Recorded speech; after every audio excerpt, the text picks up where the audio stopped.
안녕하세요, 여러분. 오늘 저희와 함께 살펴볼 이야기는요. AI 세계의 판도를 좀 뒤흔들고 있는 그런 변화에 대한 겁니다. 네, 안녕하세요. 특히 중국의 AI 기업 딥시크의 등장이 심상치 않죠. 맞아요.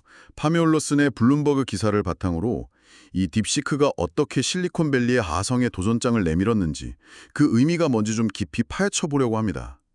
정말 어디선가 갑자기 튀어나온 느낌인데요. 올해 1월이었죠. 딥시크가 R1이라는 AI 도구를 내놨는데 이게 뭐랄까? 최신 챗 GPT 성능이랑 거의 맞먹는다고 하더라고요. 네, 맞습니다.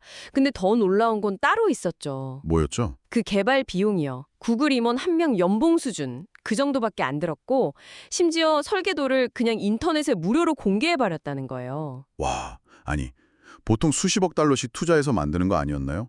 이걸 그냥 공개한다고요? 그렇죠. 그래서 기사에서도 이걸 AI의 스푸트니크 순간이라고 부르더라고요.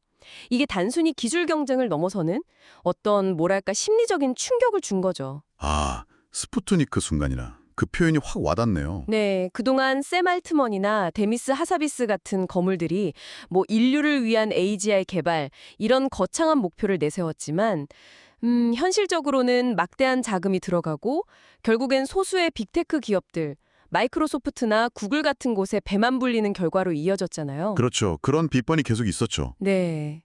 이 소수의 억만장자들이 AI 통제 방안을 고민하는 사이에 딥시크는 훨씬 적은 비용으로 강력한 AI를 만들어서 그냥 확 풀어버린 거예요. 기존의 그 폐쇄적이고 비싼 개발 방식 자체에 이게 맞아? 하고 질문을 던진 거죠. 그러니까 기술 자체도 놀랍지만 이 개발 방식과 배포 전략이 기존의 틀을 완전히 깨버렸다는 말씀이시네요. 정확합니다. 그리고 이게 단순히 딥시크 환자만의 움직임이 아니라는 게 중요해요. 아, 그런가요? 더 큰 흐름이 있다는 건가요? 네.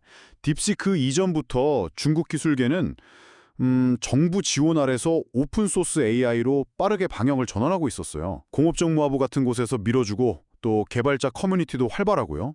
덕분에 한 2년 만에 미국과의 격차를 거의 다 따라잡았다는 평가까지 나옵니다. 미국에서도 메타가 라마 모델을 공개하긴 했잖아요. 네, 했죠. 근데 중국은 훨씬 더 광범위하게 전방위적으로 이 개방형 전략을 쓰고 있다는 거예요. 중국이 이렇게 오픈소스에 집중하는 이유가 뭘까요? 단순히 서구 기술 의존도를 줄이려는 걸까요? 아니면 그 이상의 뭔가? 뭐 여러 가지가 있겠지만 핵심은 역시 기술 자립이랑 혁신 속도를 높이는 거겠죠? 미국이 반도체 칩 수출 제한하고 그러니까 그런 제약을 좀 우회하려는 목적도 있고요. 또 모델을 열어두면 더 많은 개발자들이 달려들어서 개선하고 발전시킬 수 있으니까요. 아, 집단 지성 같은 거군요. 그렇죠. 실제로 알리바바의 쾨이라고 하죠. 이 모델은 작년 3월 기준으로 다운로드가 6천만 건을 넘겼어요. 중국 내 다른 AI 기업들의 기반 기술로 널리 쓰이고 있고요. 심지어 바이두의 어니 모델 아시죠? 거긴 원래 폐쇄적으로 운영했는데 이제 개방형으로 전환하는 걸 검토 중이라고 합니다. 흐름이 완전히 그쪽으로 가고 있네요. 근데 사용자들 반응도 좀 흥미로운데요.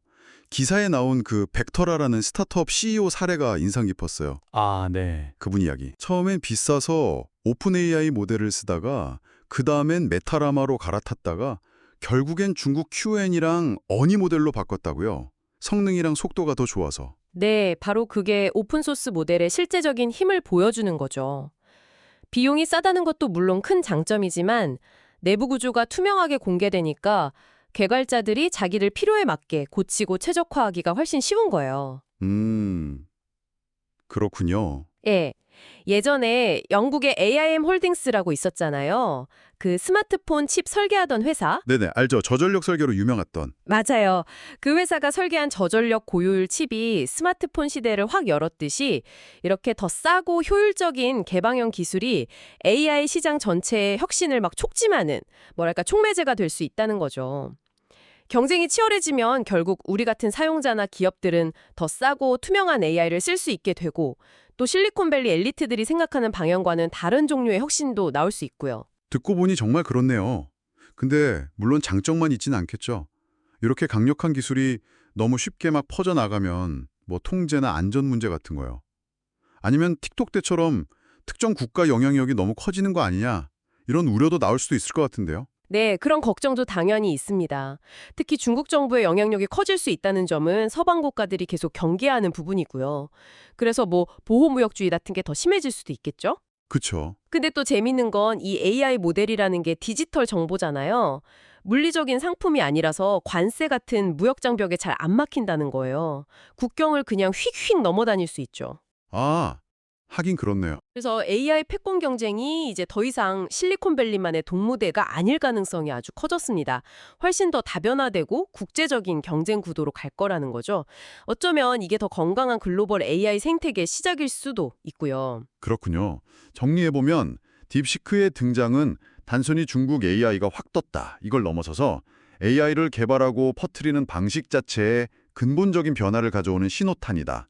이렇게 볼 수 있겠네요. 네, 맞습니다. 실리콘밸리가 주도하던 시대가 저물고 이제 베이징이나 선정 같은 새로운 중심지들이 함께 AI의 미래를 써내려가는 그런 지각 변동이 시작된 거죠. AI 발전의 축이 여러 곳으로 나뉘면서 더 싸고 투명하고 또 전 세계적인 경쟁 속에서 다양한 혁신이 나올 수 있는 그런 기반이 마련되고 있다는 말씀이시군요. 네, 그렇게 볼 수 있습니다. 자, 그럼 마지막으로 이런 질문을 한번 던져보고 싶습니다.